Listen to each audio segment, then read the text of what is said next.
So we've spoken about the importance of establishing the best environment possible before diving in with your techniques and your drills, be it hands-on techniques or exercise-based techniques.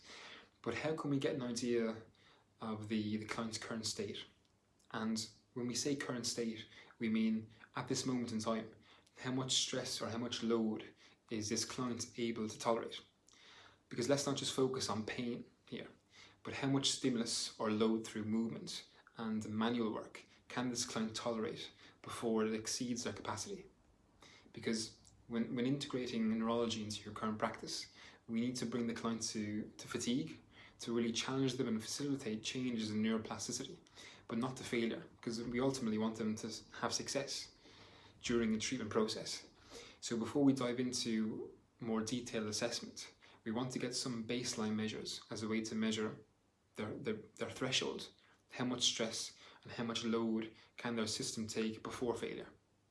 And this helps us set the stage to show a client, for example, with back pain or knee pain or any kind of pain, how systems other than joints, how systems other than muscles have an influence over their movement.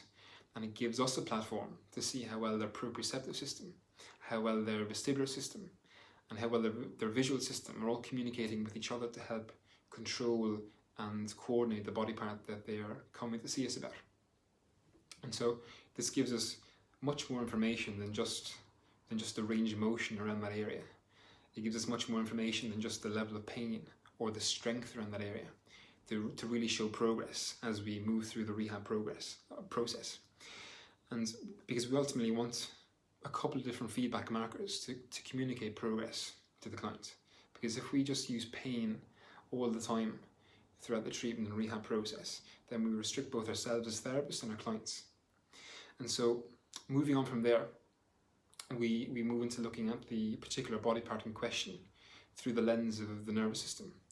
And we use active-based and hands-on assessments of the body to sort of create a rough template of where we need to direct our load and stimulus during our graded exposure approach. And this is extremely important because it allows us to be completely unique and specific to the clients. And we can get an objective insight into what area of the body the nervous system doesn't feel comfortable directing motor output through. And we can use that as what we call a proprioceptive stage to build safety upon. And so we can shift our focus to saying, okay, the nervous system doesn't feel comfortable moving or producing motor output in this direction or through that area.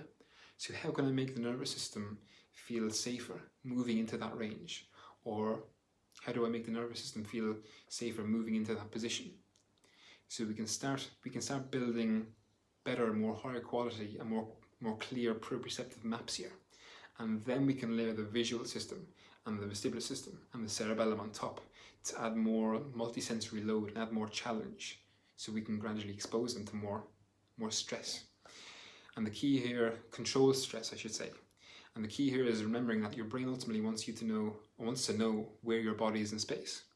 And if we can do that by gradually engaging the proprioceptive layer and then the other systems that it needs feedback from too on top, then we can build a much better map of the body and hopefully reduce the need for protective responses like pain and excessive tension and so on. And taking this multisensory approach allows you to easily progress and regress your clients during the treatment and rehab process, to challenge them at each session and continuously build resilience throughout the body. Because we don't always need to add more weight to movement to challenge them, but to more so challenge real world movements by integrating all the layers. And we'll touch upon these in the next few videos as well. So thanks again for listening, and we'll chat to you in the next video.